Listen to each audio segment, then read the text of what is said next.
So this week's Torah portion is the only one that is an actual number. There are lots of important numbers in Judaism, like 1 for the oneness of God, the 3 patriarchs, 7 days of the week.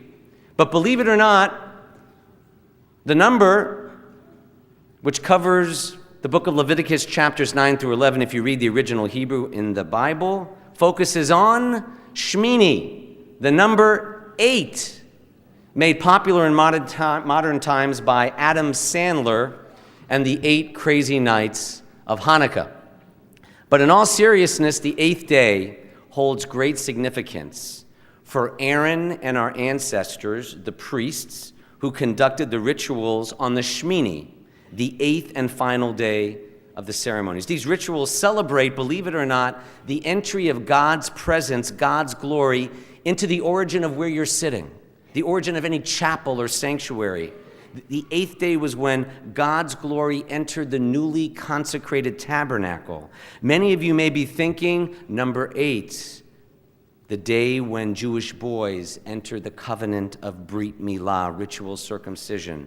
You know, commonly we focus on the Sabbath, this eve of the 7th day. But our tradition suggests, if you remember nothing else from my brief words tonight, that while God created the universe and rested on the 7th day, it was the day afterwards, the 8th day Shmini, that's even more important. Because it was after Shabbat that human beings took the creative baton handed to us by God to fashion a world fit for goodness.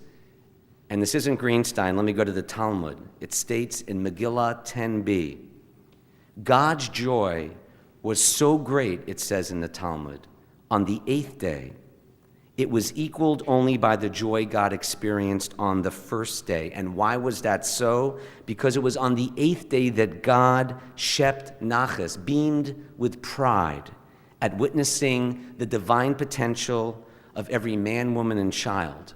If you live a life of mitzvah, doing for others, bringing out that divine light through our actions, encounters, words, and deeds. This idea still holds, even if God is crying now, shedding tears over the bloodshed and violence too many in this world, God's children, inflict upon each other.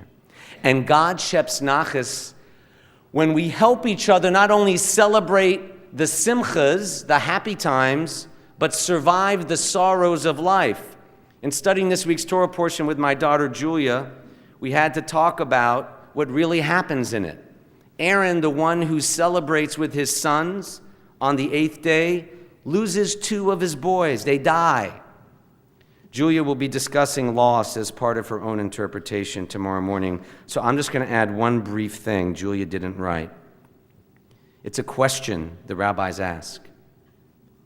Where did this father Aaron get the emotional fortitude to continue life after such a devastating blow, the death of his 2 sons? And the answer our tradition gives are 4 overlooked words following the death of Aaron's sons. The words are, Kol Beit Yisrael Yivku, the entire house of Israel, the entire community cried, mourned, grieved.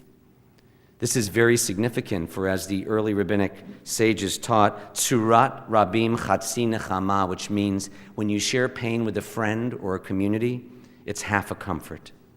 In other words, the 8th day is not only when God handed creation off to humanity, it was when humanity could discover godliness in and through each other.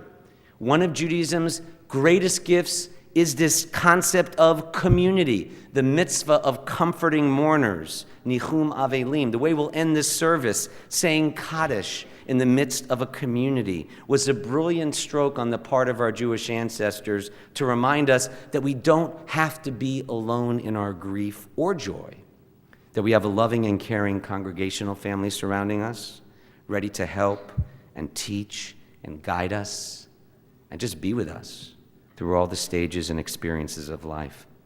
That means so much, doesn't it? Shabbat Shalom.